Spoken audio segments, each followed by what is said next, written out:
उदाहरण भी देना है और आप लोग की जानकारी को भी इसमें शामिल करना है। तो हम लोग शुरू करते हैं। वृत्त, वृत्त के बारे में थोड़ी बहुत जानकारी आप लोगों को है। खड़ा हो जाइए। वृत्त किसे कहते हैं?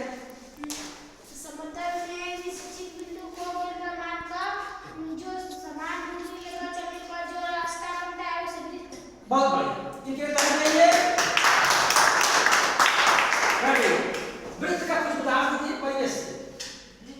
हाँ, वृत्त का कुछ उदाहरण, एग्जांपल। तावा, पैसा, रोटी, रोटी बेलने वाली चौकी, पहिया। बहुत बढ़िया। बहुत अच्छा। आप लोगों को वृत्त के बारे में कुछ जानकारी है, परिवेश से जानकारी है। तो चलिए हम बता देते हैं एक बार। वृत्त किसे कहते हैं?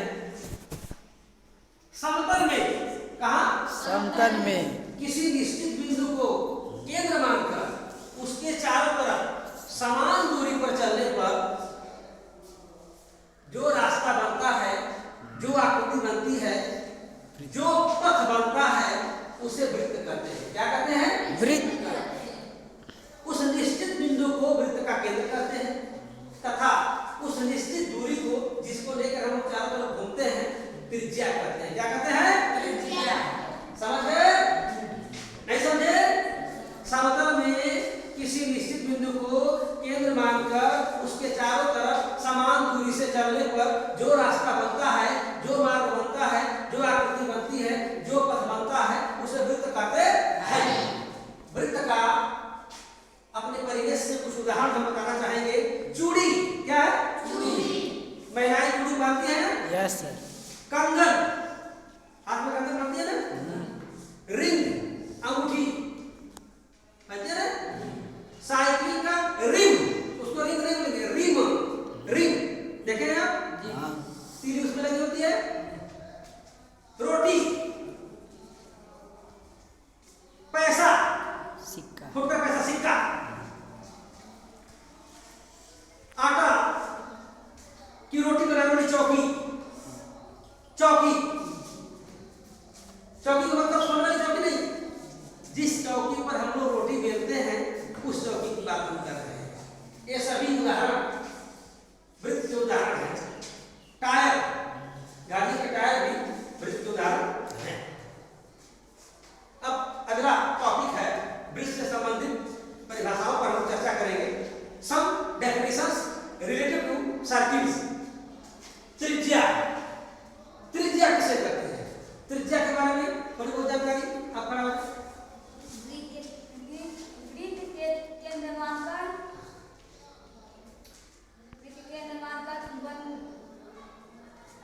चलिए चलिए, बहुत अच्छा। आप बोलिए त्रिज्या किसे कहेंगे? वृत्त को केंद्र मानकर परिधि से मिलने वाली रेखा त्रिज्या कहते। चलिए आपका, हाँ, इनके कहने का भाव वही है, इन लोगों के दोनों लोगों कहने का भाव वही है कि वृत्त के केंद्र से, इधर वृत्त के केंद्र से, यह वृत्त है, इसके केंद्र से परिधि, ये जो रेखा देख रहे हैं, यानी वृत्त के केंद्र से परिधि को मिलाने वाली रेखा को त्रिज्या कहते हैं।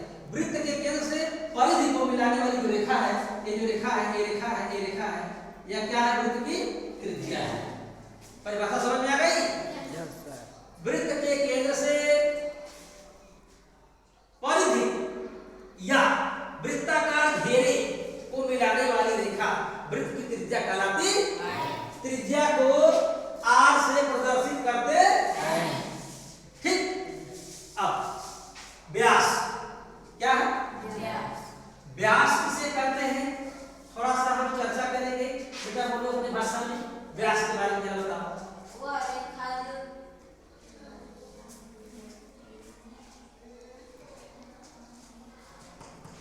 आप बताइए व्यास किसे कहेंगे? वो रेखा जो वृत्त के केंद्र से होकर जाती है। हाँ। और दो समान भागों में बांटती है। हाँ, वो व्यास कहलाता है। बहुत बढ़िया।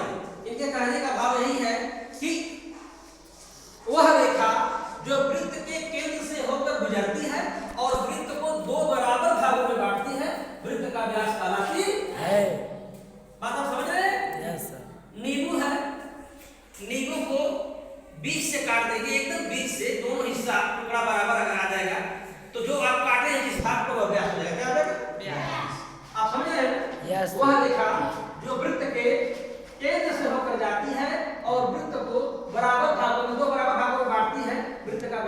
कराती है।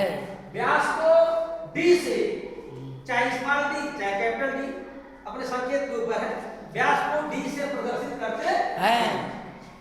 अब अगला पॉइंट है त्रिज्या और व्यास में संबंध। त्रिज्या और व्यास में संबंध। इसको अंग्रेजी में बोलते हैं relation between diameter and radius. Diameter and radius. Radius. तो व्यास जो है, देखिए यह त्रिज्या हो गई और यह व्यास हो गया, यहाँ यह व्यास हो गया, तो कौन गुना है? देखिए यह व्यास हो गया और यह त्रिज्या हो गई, तो व्यास क्या होता है? त्रिज्या का दोगुना होता है, यानी व्यास बराबर 2 गुणे त्रिज्या। व्यास बराबर 2 गुणे त्रिज्या। त्रिज्या व्यास क्या होती है? त्रिज्या व्यास की आधी होती है। त्रिज्या व्यास की आधी होती है और व्यास त्रिज्या का दोगुना होता है। समझ गए? Yes sir. Diameter is 2 times of radius. Diameter is 2 times of radius and radius is half. Radius is half of diameter. मतलब व्यास त्रिज्या का गुना होता है और त्रिज्या व्यास की आधी होती है। त्रिज्या व्यास की आधी होती है। हाँ, आगे परिधि। परिधि जिसको अंग्रेजी में हम लोग बोलते हैं सरकमफ्रेंस। क्या बोलते हैं? सरकमफ्रेंस। और इसका संकेत होता है सी। क्या होता है? सी। सी। परिधि किसे कहते हैं? परिधि किसे कहते हैं? आप बोलिए, परिधि किसे कहते हैं? वंदना आप बोलो, बेटा तुम बोलो, आप बोलिए, वृत्त के घेरे के माप को परिधि कहते हैं। आप बोलिए, वृत्त के घेरने वाली रेखा को परिधि कहते हैं। आप बोलिए, वृत्ताकार घेरे के माप को परिधि कहते हैं। आप लोगों जो आप तीनों चार लोगों ने बताया, तीनों के कहने का भाव वही है कि ये जो वृत्ताकार घेरा है, अगर इसको हम माप ले कि यह कितना है तो वही परिधि है। वही क्या है? परिधि। बिल्कुल सही। आपका भाव यही कहने का था कि वृत्ताकार घेरे की माप को परिधि कहते हैं। वृत्ताकार घेरे की माप को परिधि कहते हैं। परिधि को सी से प्रदर्शित करते हैं। परिधि का मान कितना होता है? 2 पाई r। 2 पाई जहां r वृत्त की त्रिज्या है, जहां r वृत्त की त्रिज्या है। चलिए समझ गए। अब हम थोड़ा सा चर्चा कर लें जीवा, इसके बाद आते हैं पाई। जीवा, जीवा को अंग्रेजी में कहते हैं कॉर्ड। क्या कहते हैं? कॉर्ड। बैठिए बैठिए। जीवा, जीवा की परिभाषा क्या है? थोड़ा सा हम जानना चाहेंगे। जीवा के बारे में आप सबको जानकारी है? जीवा किसे कहते हैं? बदना में खड़ा जीवा, आप बोलिए सर। जीवा, जीवा वह रेखा जो वृत्त को समान भागों में काटने वाली रेखा जीवा कहलाती है। बहुत बढ़िया। ये परिभाषा बहुत सुंदर परिभाषा है। किसी वृत्त को 2 असमान भागों में बांटने वाली रेखा वृत्त की जीवा कहलाती है। असमान का मतलब नॉन इक्वल, अनइक्वल, जो बराबर ना, जो बराबर ना। किसी वृत्त को 2 असमान अनइक्वल भागों में बांटने वाली रेखा वृत्त की जीवा कहलाती है। देखिए जीवा है, यह वृत्त का सेंटर है, यह जीवा है, यह जीवा है, यह जीवा है, यह जीवा है। सही बात है? अगर प्रश्न पूछा जाए आपसे कि क्या यह जीवा नहीं है जो नीचे सेंटर से जा रहा है, क्या यह रेखा वृत्त की जीवा नहीं है? है।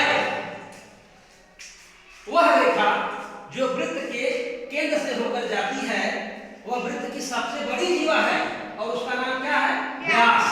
क्या नाम है? व्यास। व्यास वृत्त की सबसे बड़ी जीवा होती है। व्यास भी जीवा है, वो सबसे बड़ी है। क्या है? सबसे बड़ी। उससे सभी जीवाएं छोटी होती है। समझ गए आप लोग? बोलिए। चलिए पाई, जब वृत्त की बात होती है तो वही उभर कर आता है कौन?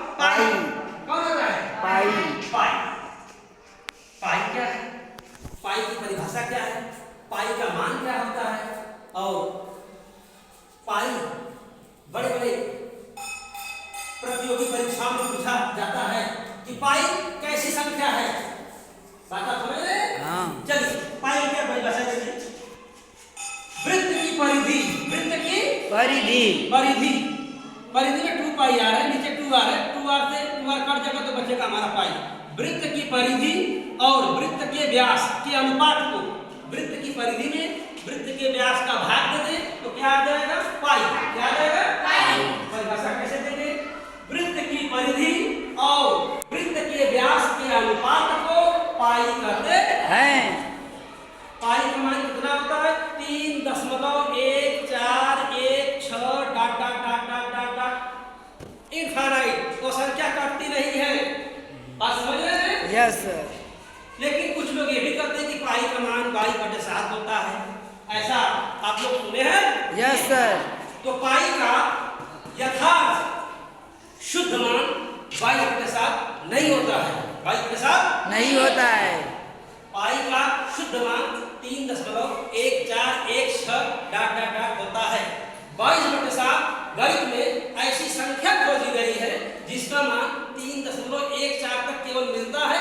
इसके बाद भाग देंगे 22/7 का तो पाई के मान से विफल करेगा, भिन्न आएगा। समझ गए आप लोग? Yes sir. जैसे मैं एक उदाहरण दे दूं कि किसी गांव में राम शकल नाम का कोई व्यक्ति है और वह व्यक्ति नहीं है तो उसके जगह उसके नाम से मिलता जुलता किसी व्यक्ति को अगर उसी गांव में कोई राम नगर नाम का व्यक्ति है तो उसके स्थान पर लाया जा सकता है। ठीक उसी प्रकार 22/7 सन्निकट मान है जबकि शुद्ध मान पाई का नहीं है। पाई एक अपरिमेय संख्या है। पाई कैसी संख्या है? अपरिमेय संख्या। यह प्रश्न विविध प्रतियोगी परीक्षाओं में कंपटीशन में पूछा जाता है कि पाई कैसी संख्या है। तो पाई एक अपरिमेय संख्या है जबकि 22/7 परिमेय संख्या है। कैसी संख्या है? परिमेय।